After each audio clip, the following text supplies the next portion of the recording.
Para quem gosta de música, o Museu Histórico e da Memória de Itapecerica da Serra tem um cantinho bem especial, todo dedicado à banda da cidade. E aí tem a história, curiosidades e alguns instrumentos antigos expostos, como clarinete, trombone e trompete. Já no interior do estado, a tradição é outra. Um instrumento também bem antigo da época dos tropeiros, o berrante. E embora hoje em dia ele não seja mais usado para conduzir o gado, como era antigamente, ainda tem muita gente que se dedica a ele e tem até competição. O traje de boiadeiro e o fôlego para tocar berrante são lembranças de um tempo que deixou saudade no coração de seu Ilho. Aos 15 anos, ele começou a viajar em comitiva, transportando boiadas que vinham de outros estados para São Paulo. Na época, a gente não tinha berrante. Pelo talo de mamão, eu cortava o talo de mamão e ficava soprando. Até que meu avô arrumou um berrante velho para mim aprender a tocar. Mas a vida de ponteiro de boiada não durou muito tempo. Já na década de 50, com a expansão de outros meios de transporte, as longas viagens pelo estradão foram ficando cada vez menos frequentes. A rotina de boiadeiro ficou para trás, mas o amor pelo berrante não.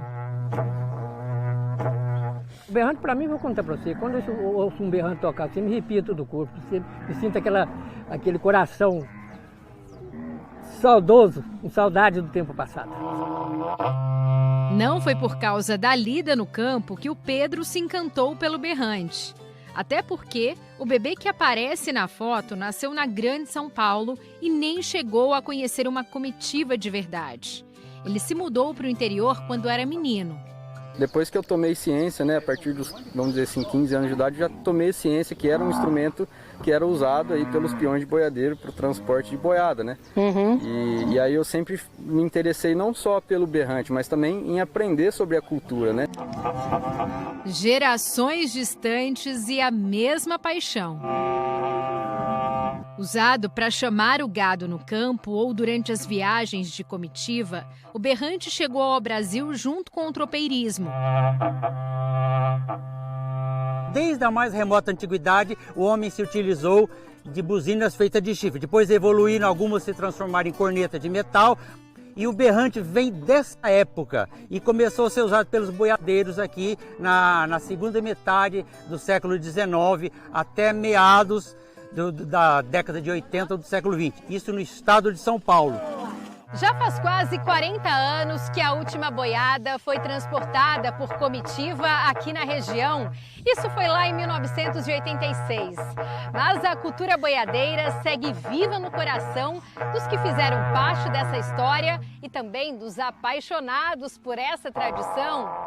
O berrante, que antigamente ajudava a conduzir as boiadas durante as viagens, hoje é um instrumento tocado em campeonatos pelo Brasil afora. A primeira coisa que se observa é se ele sabe executar os toques de maneira correta, que possam ser inteligíveis aos peões e percebidos pelo gado. Essa é a primeira coisa que se observa. E depois, a gente procura observar se eles conseguem agregar alguma beleza, algo que agrade aos ouvidos, dentro do toque correto. Quem participa dos campeonatos precisa manter o padrão nos 4 principais toques de berrante. O primeiro é o toque de saída. Depois vem o repique do berrante, o toque de estradão usado para acelerar a tropa.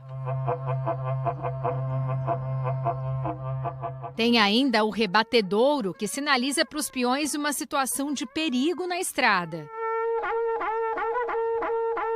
E para terminar, o alarme da hora do almoço. A hora que o berranteiro tem para mostrar toda a sua habilidade é no floreio. Pode ser uma música, pode ser os toques anteriores. Combinados, porém, exato, porém com floreio, com um toque diferenciado, mais bonito, que agrada. Mais emotivo, mais né? emotivo, exatamente. Se depender da vontade do jovem berranteiro, o velho companheiro de trabalho de seu Ilho não será esquecido jamais. O berrante será para sempre o símbolo da cultura boiadeira no Brasil.